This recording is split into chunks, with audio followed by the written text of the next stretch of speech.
Welcome to Think Tech on OC16, Hawaii's weekly newscast on things that matter to tech and to Hawaii. I'm Diamond Cabildo. And I'm Haley Ikeda. In our show this time, we'll cover the 3-day Verge Energy Conference at the Hilton Hawaiian Village. 700 people showed up from Hawaii and the mainland, and it was an important discussion about energy for Hawaii. This conference was different from the Asia-Pacific Energy Summit of the last few years.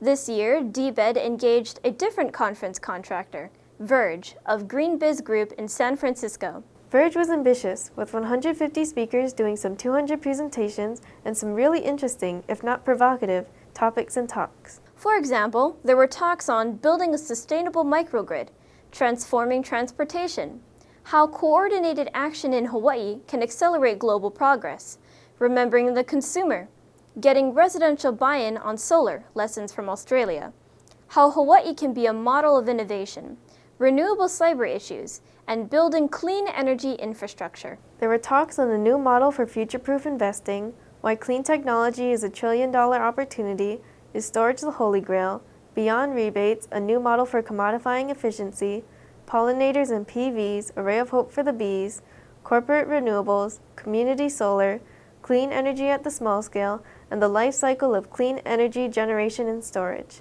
And there were talks on rate redesign for distributed energy, rapid distributed energy resources deployment, storage for small grid and island grid resilience, financing the next generation, biomass, climate, and agriculture, the grid of the future, how to harness renewables and storage for the electric vehicle era, nearshore ocean technology, and waste-to-energy solutions. There were talks on the role of gas, beyond alternative fuels and ground transportation, how grid-scale storage fits into a distributed energy future, and beyond power purchase agreements, innovative financing. And there were talks on the agriculture-energy nexus, resilience in food systems, overcoming barriers to scale, behind-the-meter storage, how to maintain stability in a 100% renewables grid, and nanogrids, microgrids, and virtual power plants. There were talks on the water energy nexus, leveraging demand-side data, the Carbon Rebalancing Act, aligning Honolulu's local needs with clean energy action, impacts of Hawaii's energy policy in Japan, and the utility of the future, lessons from Australasia.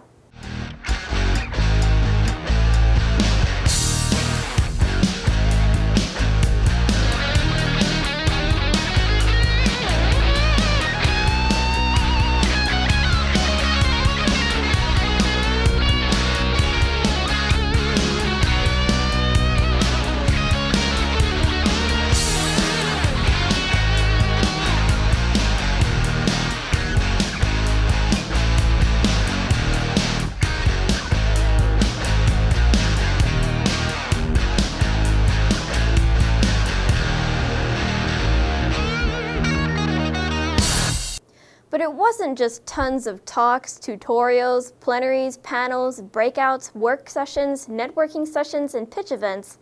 It was also yoga, hikes, sculpting, would you believe it, and of course 3 luncheon meetings. These 150 speakers were organized and also moderated by Verge. About half the attendees were from the mainland and half were from Hawaii. Many of the speakers were from offshore, but there were also a fair number from Hawaii. These included U.S. Senator Brian Schatz, Island Mayors Caldwell, Carvalho, and Arakawa, State Representative Chris Lee, DBED Director Louis Salavaria, State Energy Administrator Mark Glick, State Transportation Director Ford Fuchigami, and City Transportation Director Mike Formby. They also included Hawaiian Electric CEO Alan Oshima, NextEra CEO Eric Gleason, PUC Commissioners Champlain Akiba, Kyle Data of Ulupono, Jeff Mikulina of Blue Planet Foundation, Joe Boyven of Hawaii Gas, Rick Rocheleau of the Hawaii Natural Energy Institute at UH Manoa, Brian Kealoha of Hawaii Energy, and many others. Governor Ige signed a renewable energy development agreement with the Assistant Secretary of the Navy, and the press was there in force. Jay, as you know, Hawaii is the only state in the country who has committed to a clean energy, renewable future. So, this conference is really about bringing all of the players, the various private sector players as well as government, part of the agenda today is the partnership that we have with the Department of Defense and the military. You know, it does bring a lot when I travel, especially abroad, to talk about our partnership with the military here and their commitment also to clean renewable fuels, because it makes it a lot real. You know, it's not just some commercial exercise. It really is about, if the military is committed as part of their drive for clean sustainability, then it makes it a lot more possible. What about the people? Are the people on board for clean transportation? Are they willing to shift off fossil fuel? What would you say to them about that? Well, as you know, Ford has really stepped up, and we are engaged in transportation. As you know, for many years, we sort of forgot about it, and we all know that that's the biggest consumer of fossil fuels here in Hawaii. So I think it's important that transportation issue be on the table. I think the more that we can talk about it, I think the further along we got. We are participating in a hydrogen fuel cell vehicle. We're looking to lead by example, so clearly looking at the airport and how we can do that conversion. I've had discussions with tour companies and talking about clean fuel. You know, we're committed to a hydrogen station out by the airport. So you begin to see pilots of those kinds of technology that really lead to a clean, renewable future in all aspects. Any thoughts about what the administration will submit to the legislature on energy this year? No, I mean, we are, going through the process right now. We're about to begin preparing for the next biennial budget and next session. So, we're still brainstorming and creating. We do know that, this 2016 will be a very important year for Hawaii, and we will be center stage in a number of different areas. With the World Conservation Congress convening in September, it really is an opportunity to demonstrate Hawaii's leadership in conservation. And obviously renewable and sustainability is all part and parcel of that. So we will have a world stage. We expect great participation from many different countries, and then we roll into the 75th anniversary of commemorating and remembering Pearl Harbor, which will again place Hawaii in the center of the world stage. So I think it's an exciting year for all of our residents. We walked the floor, as we customarily do at such conferences, and spoke to a number of the speakers, exhibitors, and attendees there. We all like to talk about the 100% clean energy goal. Well, I'm going to say it's not a goal, it's a mandate. We have to do this, it's in law.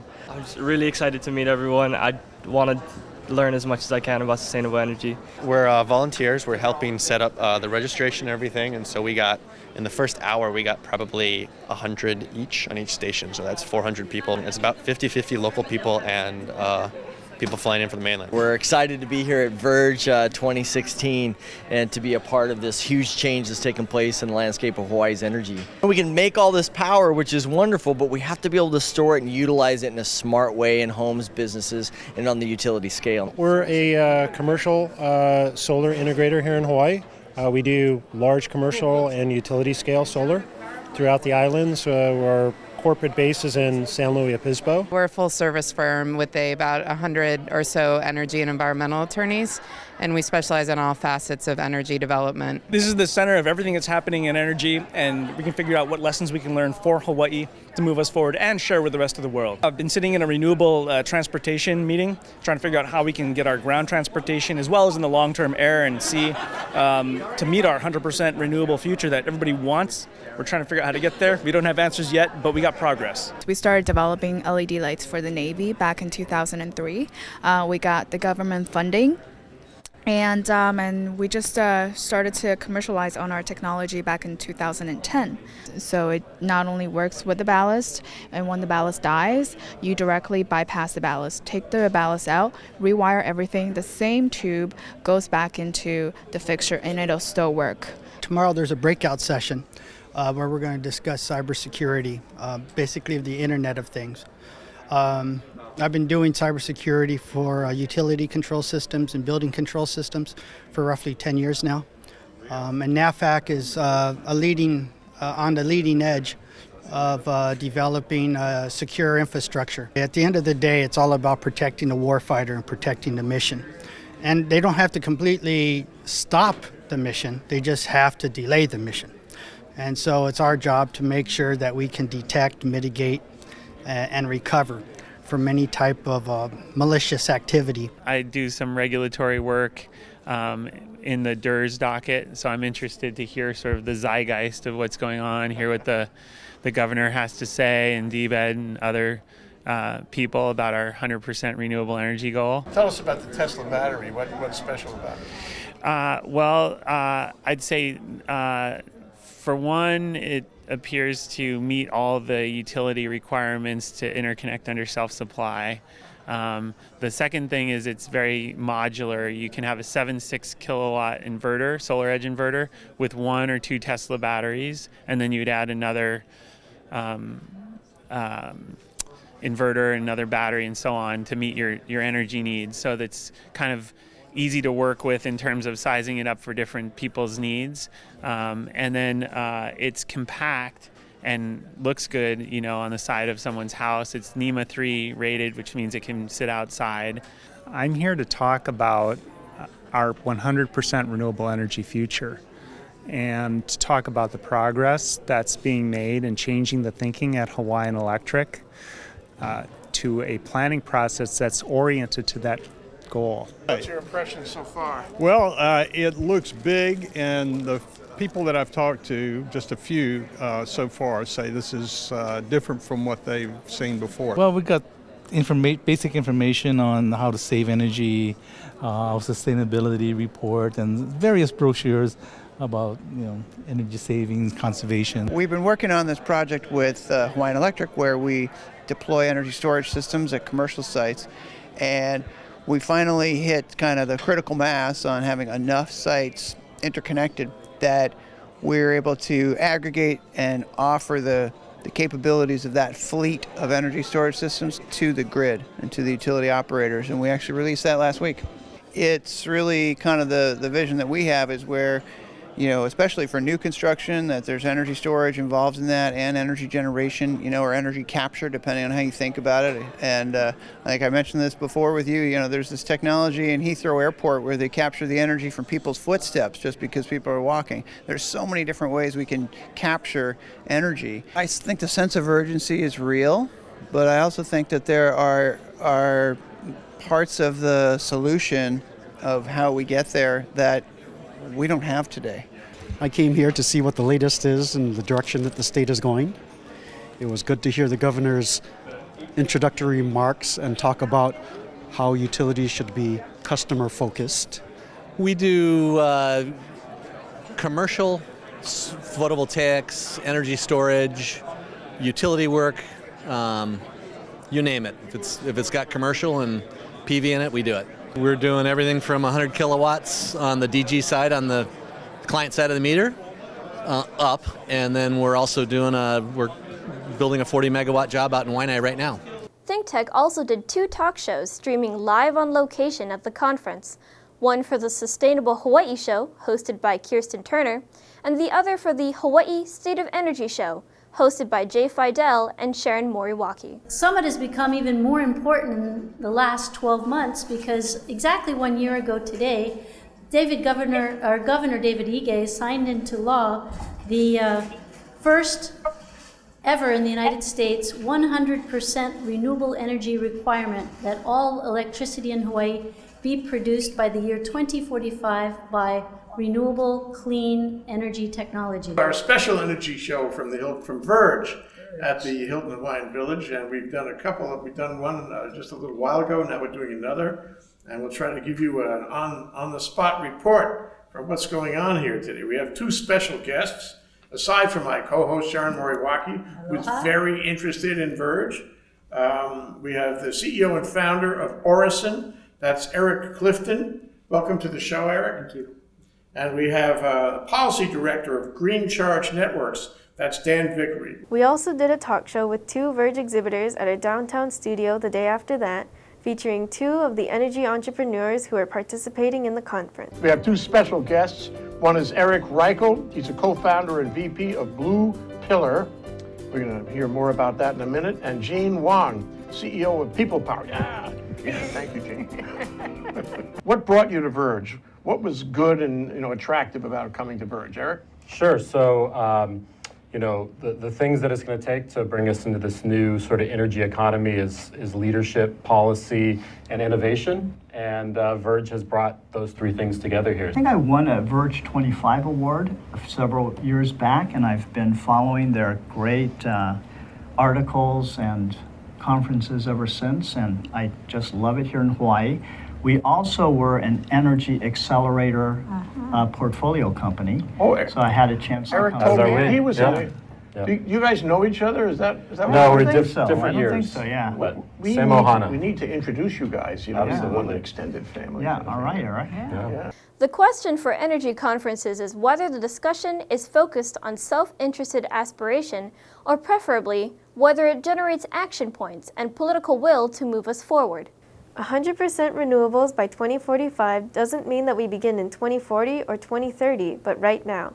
So what are the steps we need to take today? Aspirations at energy conferences can only go so far. Some say that we have been bogged down in promotion and interminable planning and politics and have not been moving fast enough to meet our 100% goal. Clearly, if we spend all our time messaging agendas and talking on the tower, we'll stay bogged down, and neither we nor our children will be able to meet these energy goals. Tempus fugit. It's not a time to kick the can even one more inch. It's a time to identify what we need to do right now and do it. Studying the problem ad infinitum or waiting for miracles is a bad recipe and won't get us there. Decisive action today is the only way.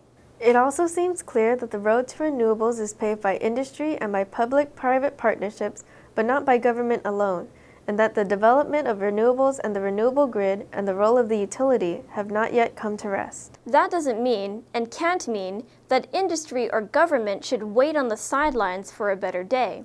In energy, the future is now. The challenge is in entering the fray and taking a chance, even in times of uncertainty. At this point, there are more startups than can survive in a nascent industry like this. There are obvious redundancies and steep competition. We are already seeing shakeouts, and we are likely to see significant consolidation as the outlines of the industry emerge. Verge was certainly an effort to move the needle ahead. Watch for the next big energy conference, the annual Hawaii Clean Energy Day, presented by the Hawaii Energy Policy Forum at the Laniakea YWCA on August 16th. Want to know more about the Verge Conference or GreenBiz Group? See greenbiz.com. Want to know more about the Hawaii Energy Policy Forum or the upcoming Clean Energy Day? See hawaiienergypolicy.hawaii.edu.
And now let's take a look at our ThinkTech calendar of events going forward. ThinkTech broadcasts 30 talk shows live on the internet from 11 a.m. to 5 p.m. on weekday afternoons. And then we broadcast our earlier shows all night long. And some people listen to them all night long. If you missed a show or you want to replay or share any of our shows, they're all archived on demand on thinktechhawaii.com and YouTube. For our audio stream, go to thinktechhawaii.com/radio. Visit thinktechhawaii.com for our weekly calendar and our live stream and YouTube links. Or better yet, sign on to our email list and get the daily docket of our upcoming shows. ThinkTech has a high-tech green screen video studio at Pioneer Plaza. We invite you to come down, see our studio, and join our live audience. Contact Jay at thinktechhawaii.com. Go ahead, give us a thumbs up on YouTube, or send us a tweet at ThinkTechHI. We want to know what you're thinking and how you feel about current issues and events affecting Hawaii. We want you to stay in touch with us, and we want to stay in touch with you. Let's think together.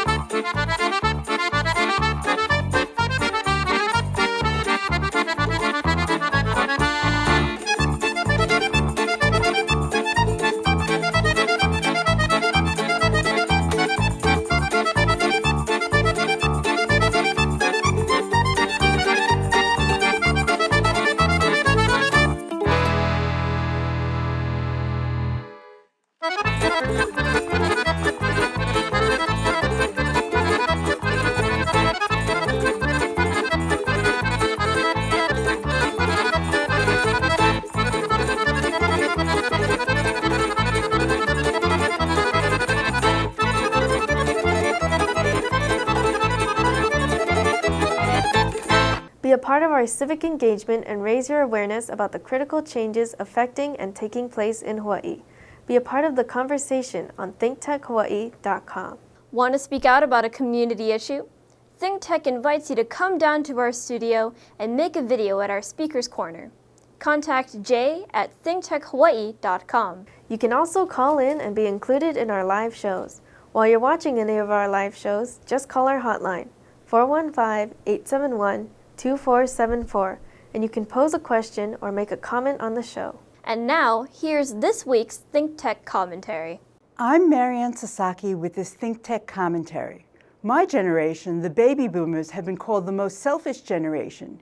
Indeed, a significant number of national crises, from the national debt to poison water in Flint to the banking crisis, are rooted in the sensibility of, I'll take mine now, the hell with the next generation. I have met millennials who are angry. I have met millennials who are resigned. I have not met one that has not been affected by the poor choices of our generation, from increasing college debt to decreasing career opportunities. Millennials must understand that this is their time to step up, to take control of the future. Greed has been sanctified. Selfishness has been hallowed by the baby boomers. Continued unbridled, there will be increased chasms between the rich and the poor, the educated and the uneducated, the powerful and the powerless, and the young and the old. Unless millennials take action to ensure the humanism of Western civilization prevails, we are on a rapid road to the theocratic feudalism of the Middle Ages.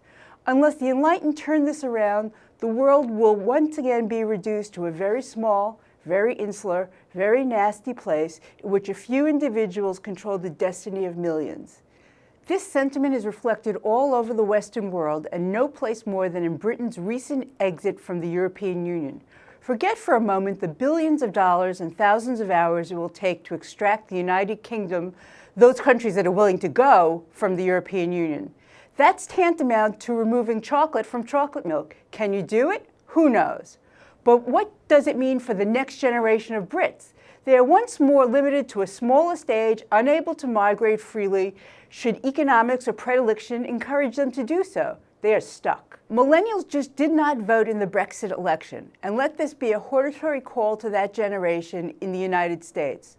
Old people shouldn't decide the economic future of young people who will live with that decision their entire lives. In the Brexit vote, those who voted to leave were predominantly white, working class, older, and felt they had no choice. By contrast, 75% of those under 25 voted to stay. The UK's GDP is expected to shrink by 1.5% to 4.5% by 2021, and young people will bear the price. However, many more old people voted than young people. According to an Ipsos Mori poll, 18 to 24-year-olds in the UK were about half as likely to vote as 65-year-olds.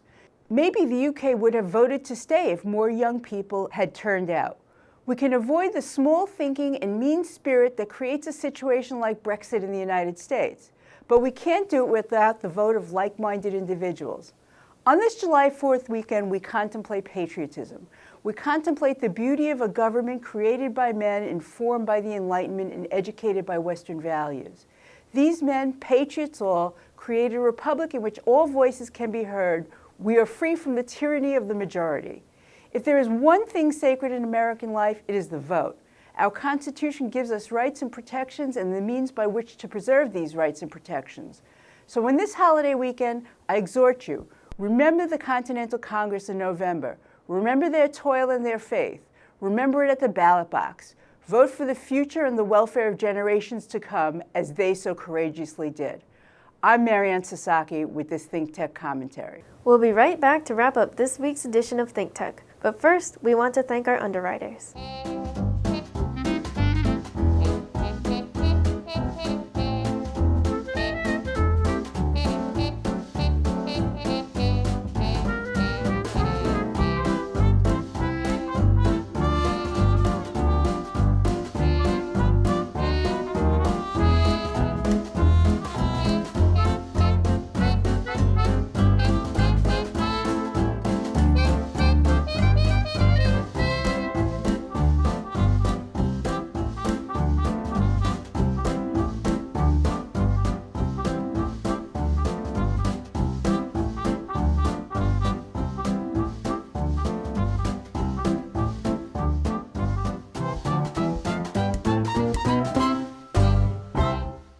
Okay, Haley, that wraps up this week's edition of Think Tech. Remember, you can watch Think Tech on OC16 several times every week. Can't get enough of it, just like Haley does. For additional times, check out OC16.tv. For lots more Think Tech videos and for underwriting and sponsorship opportunities on Think Tech on OC16, visit thinktechhawaii.com. Be a guest or a volunteer, a producer or an intern, and help us reach and have an impact on Hawaii. Thanks so much for being part of our Think Tech family and for supporting our open discussion of tech, energy, diversification, and globalism in Hawaii. You can watch this show throughout the week and tune in next Sunday evening for our next important weekly episode. I'm Diamond Cabildo. And I'm Haley Ikeda. Aloha, everyone.